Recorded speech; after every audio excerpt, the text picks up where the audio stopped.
In today's video, I'm going to show you how to use the Watch Emails trigger in Zapier and Make.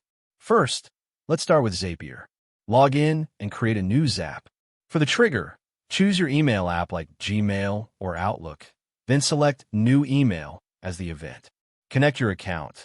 Then customize your trigger by choosing a label, inbox, or adding search filters to narrow down which emails will trigger the automation. Test the trigger to make sure it's pulling in emails correctly. Next, add an action.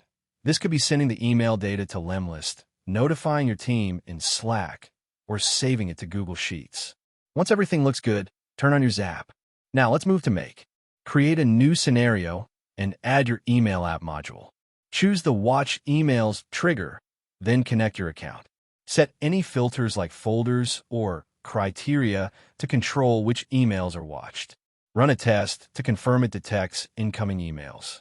Then, add your next module. Just like in Zapier, you can send the data to Lemlist or any other app. Finally, turn on your scenario to automate the workflow.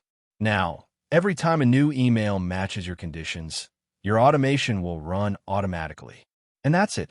Thank you for watching this video. Please feel free to use our affiliate link in the description.